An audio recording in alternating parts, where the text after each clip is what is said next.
ಮೂಡಲಕಿರಣ ಸುದ್ದಿವಾಹಿನಿಗೆ ಸ್ವಾಗತ. ಇದು ನಿಮ್ಮ ವಿಶ್ವಾಸ ವಾಸ್ತವ ಸುದ್ದಿಯ ಪ್ರತೀಕ.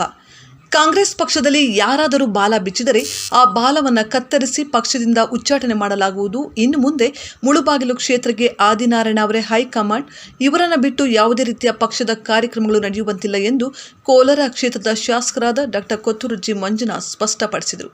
ನಗರದ ಕಾಂಗ್ರೆಸ್ ಕಚೇರಿಯಲ್ಲಿ ಎಐಸಿಸಿ ಉಸ್ತುವಾರಿ ಅಭಿಷೇಕ್ ದತ್ ಅವರ ಅಧ್ಯಕ್ಷತೆಯಲ್ಲಿ ನಡೆದ ಕಾಂಗ್ರೆಸ್ ಕಾರ್ಯಕರ್ತರ ಸಭೆಯಲ್ಲಿ ಭಾಗವಹಿಸಿ ಮಾತನಾಡಿದರು. ಇದುವರೆಗೂ ಏನಾದರೂ ನಡೆದಿರಲಿ, ಇನ್ನು ಮುಂದಿನ ದಿನಗಳಲ್ಲಿ ಕಾಂಗ್ರೆಸ್ ಪಕ್ಷದ ಯಾವುದೇ ಒಂದು ಸಭೆ, ಸಮಾರಂಭ, ತೀರ್ಮಾನ, ರಾಜಕೀಯ ಬೆಳವಣಿಗೆ, ಸಲಹೆ ಮತ್ತು ಸೂಚನೆಗಳು ಎಲ್ಲವೂ ಸಹ ಆದಿನಾರಾಯಣ ಅವರ ಮುಂದಾಳತ್ವದಲ್ಲಿ ಮಾತ್ರ ನಡೆಯುತ್ತವೆ. ಇದಕ್ಕೆ ಸ್ಪಂದಿಸುವವರು ಮಾತ್ರ ಪಕ್ಷದಲ್ಲಿ ಇರಬಹುದು, ಇಲ್ಲವಾದರೆ ಬೇರೆ ಕಡೆಗೆ ಹೋಗಬಹುದು. ಹೊಸ ಮುಖಗಳನ್ನು ಬೆಳೆಸುವ ಶಕ್ತಿ ನಮ್ಮಲ್ಲಿ ಇದೆ. ಆದ್ದರಿಂದ ಕಾಂಗ್ರೆಸ್ ಪಕ್ಷದಲ್ಲಿ ಇರುವವರು ಬಲಿಷ್ಠವಾಗಿ ಇರಬೇಕೆಂದು ಸಲಹೆ ನೀಡಿದರು. ಕಳೆದ ವಿಧಾನಸಭಾ ಕ್ಷೇತ್ರದ ಚುನಾವಣೆ ಸಂದರ್ಭದಲ್ಲಿ ಅಭಿಷೇಕ್ ದತ್ತ ಅವರ ವರದಿ ಪ್ರಕಾರ ಕೋಲಾರದಲ್ಲಿ ನಾನು ಗೆಲ್ಲುವುದು ತುಂಬಾ ಕಷ್ಟಕರವಾಗಿದೆ ಎಂಬ ಮಾಹಿತಿ ನನಗೆ ನೀಡಿದ್ರು. ಆದರೆ ಮುಳುಬಾಗಿಲು ಕ್ಷೇತ್ರದಲ್ಲಿ ಆದಿನಾರಾಯಣ ಅವರ ಗೆಲುವು ಖಂಡಿತ ಇದೆ ಎಂದು ವರದಿಯನ್ನು ಸಹ ನೀಡಿದ್ರು. ಈ ವರದಿ ಅಕ್ಷರಶಃ ಸತ್ಯವಾಗಿತ್ತು. ಏಕೆಂದರೆ ನಮ್ಮ ಮುಖಂಡರ ನಿರ್ಲಕ್ಷ್ಯದಿಂದಲೇ ಮುಳುಬಾಗಿಲು ಕ್ಷೇತ್ರದಲ್ಲಿ ಕಾಂಗ್ರೆಸ್ ಸೋಲ್ಬೇಕಾಯಿತು. ಈ ವರದಿಯ ಪ್ರಕಾರ ಶ್ರಮಪಟ್ಟ ಕಾರಣ ನಾನು ಕೋಲಾರದಲ್ಲಿ ಗೆಲುವು ಪಡೆದುಕೊಂಡೆ. ಇಂತಹ ವಿಚಾರಗಳನ್ನು ಸೂಕ್ಷ್ಮವಾಗಿ ಪರಿಗಣಿಸಿಕೊಳ್ಳಬೇಕಾಗುತ್ತದೆ ಎಂದರು. ಚುನಾವಣಾ ಸಂದರ್ಭದಲ್ಲಿ ಮುಳುಬಾಗಿಲಿನ ಮುಖಂಡರು ಆಂಧ್ರ ಪ್ರದೇಶದ ಕಾಡು, ಆಂಧ್ರ ಗಡಿ ರಸ್ತೆ, ಬಂಗಾರು ತಿರುಪತಿ, ಹೆಬ್ಬಳ್ಳಿ ಸೇರಿದಂತೆ ನಾನಾ ಕಡೆ ಪ್ರವಾಸ ಕೈಗೊಂಡರು. ಹಾಗಾಗಿ ಮುಳುಬಾಗಿಲಿನಲ್ಲಿ ಕಾಂಗ್ರೆಸ್ ಅಭ್ಯರ್ಥಿ ಸೋಲಲು ಪ್ರಮುಖ ಕಾರಣವಾಯಿತು. ಆದ್ದರಿಂದ ಮುಂದಿನ ದಿನಗಳಲ್ಲಿ ಇಂತಹ ಯಾವುದೇ ರೀತಿಯ ವಿದ್ಯಮಾನಗಳಿಗೆ ಅವಕಾಶವನ್ನು ಯಾರೂ ಕೊಡಬಾರದು ಎಂದು ತಿಳಿ ಹೇಳಿದರು. ಮುಳುಬಾಗಿಲಿನಲ್ಲಿ ಹೊಸದಾಗಿ ಕಾಂಗ್ರೆಸ್ ಪಕ್ಷವನ್ನು ಕಟ್ಟಬೇಕಾಗಿಲ್ಲ. ಇಲ್ಲಿ ಪಕ್ಷ ಇದೆ, ಇದನ್ನು ಬಲಿಷ್ಠಗೊಳಿಸಿಕೊಳ್ಳಬೇಕು. ಆದ್ದರಿಂದ ಇದಕ್ಕೆ ಆದಿನಾರಾಯಣ ಅವರನ್ನು ನೇಮಿಸಲಾಗಿದೆ.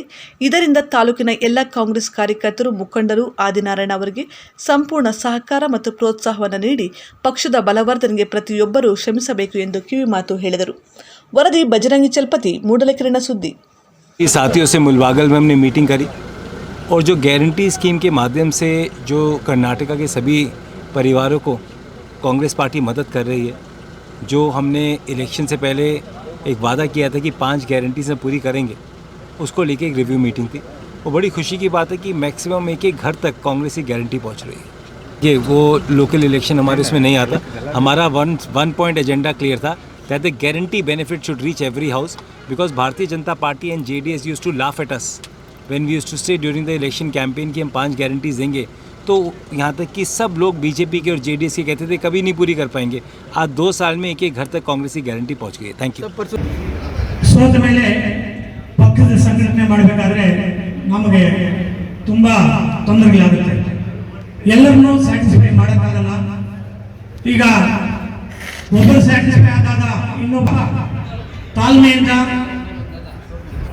ಇರಬೇಕಾಗುತ್ತೆ. ನಾವು ಇಲ್ಲಿ ಪಕ್ಷದ ಸಂಘಟನೆಗೆ ಮಾಡಬೇಕಾದ್ರೆ ನಮಗೆ ಸರ್ಕಾರದಿಂದ ಸಹಕಾರ ತುಂಬ ಅಗತ್ಯ. ನಮಗೆ ಸಹಕಾರ ಅಗತ್ಯ.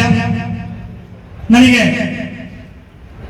ಇಲ್ಲಿ ಟಿಕೆಟ್ ಕೊಡಕ್ಕೆ ಎಲ್ಲ ಮುಖಂಡರು ಅನಿರೀಕ್ಷಿತ ಬೆಳವಣಿಗೆಯಲ್ಲಿ ನನಗೆ ಎಲ್ಲರೂ ಸಹಕಾರ ಮಾಡಿ ಟಿಕೆಟ್ ಕೊಡಿಸು ಈ ಮಟ್ಟಕ್ಕೆ ಬೆಳೆಸಿದ ನಿಮ್ಗೆಲ್ಲರಿಗೂ ಧನ್ಯವಾದಗಳನ್ನ ಹೇಳಕ್ಕೆ ನಾನು ಇಷ್ಟಪಡ್ತೀನಿ. ನಾನಿಲ್ಲಿ ಪಕ್ಷ ಕಟ್ಟಬೇಕಾದ್ರೆ ನನಗೆ ನಮ್ಮ ಪಕ್ಷದ ವತಿಯಿಂದ ಮತ್ತು ನಾವು ತುಂಬಿಸಬೇಕು,